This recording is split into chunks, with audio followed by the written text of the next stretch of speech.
കലാകാരൻ എന്നുള്ള നിലയ്ക്ക് ഒരുപക്ഷെ ആവിഷ്കാര സ്വാതന്ത്ര്യത്തിന് വേണ്ടിയിട്ട് എനിക്ക് ഉച്ച ഉയർത്തുകയോ അല്ലെങ്കിൽ നാളെ നടുത്തരിവിൽ നിന്ന് മെഴുകുതിരി കത്തിക്കുകയോ ചെയ്യാം. അതിനേക്കാളുപരി ഞാൻ അതിനെപ്പറ്റി ചിന്തിക്കുന്നത് എന്നെ വിശ്വസിച്ച് ഈ ഒരു കഥയുടെ ഒരു ആശയം ഞാൻ പങ്കുവെക്കുമ്പോൾ എന്നെ വിശ്വസിച്ച് ഇതിലേക്ക് എൻ്റെ കൂടെ കൈപിടിച്ചു വന്നൊരു പ്രൊഡ്യൂസറുണ്ട്. അദ്ദേഹത്തിൻ്റെ ഭീമമായ ഒരു ഇൻവെസ്റ്റ്മെൻ്റ് ഉണ്ട്. കൂടെ വന്ന് കോ പ്രൊഡ്യൂസേഴ്സ് ഉണ്ട്, എക്സിക്യൂട്ടീവ് പ്രൊഡ്യൂസേഴ്സ് ഉണ്ട്. ഇവരുടെ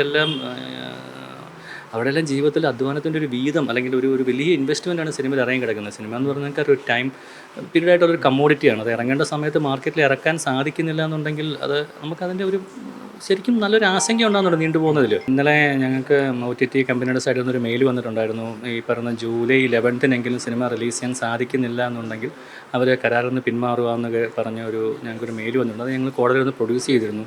അതുകൂടാതെ ഉണ്ടാകുന്ന ഭീമമായ നഷ്ടങ്ങൾ പുറത്തേക്ക് നോക്കിയാൽ അറിയാം. ഞങ്ങൾ ഒട്ടിച്ച പോസ്റ്ററുകൾ എല്ലാം അതിന് പുതിയ സിനിമകളുടെ പോസ്റ്ററുടെ അപ്ഡേഷൻ വന്നുകൊണ്ടിരിക്കുകയാണ്.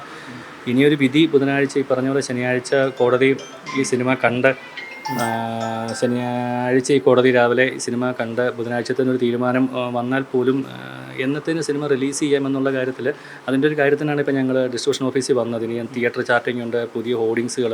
ഇപ്പോൾ തന്നെ ഞാൻ സംസാരിച്ചപ്പോഴാണ് ഇവർ പറഞ്ഞ ഏകദേശം 1.5 കോടി രൂപയുടെയാണ് ഇവർ ഓൾറെഡി പബ്ലിസിറ്റി ചെയ്തിരിക്കുന്നത്. അതിലുണ്ടായ ഭീമമായ നഷ്ടം. ഇപ്പോൾ CTV പോലെ ഒരു OTT പോയ പ്ലാറ്റ്ഫോം അവർ തിരിച്ച് ഞങ്ങൾക്കെതിരെ കോമ്പൻസേഷന് ഒരു കേസ് അവർക്ക് സാധ്യതയുണ്ട്. ഇപ്പം അവരുമായിട്ടൊരു എഗ്രിമെൻ്റ് ഉണ്ടായിരുന്നു. ആ എഗ്രിമെൻറ്റ് ക്യാൻസലായി പോകുന്നു തുടങ്ങിയ നിരവധി പ്രശ്നങ്ങൾ അഭിമുഖീകരിക്കുന്നുണ്ട്.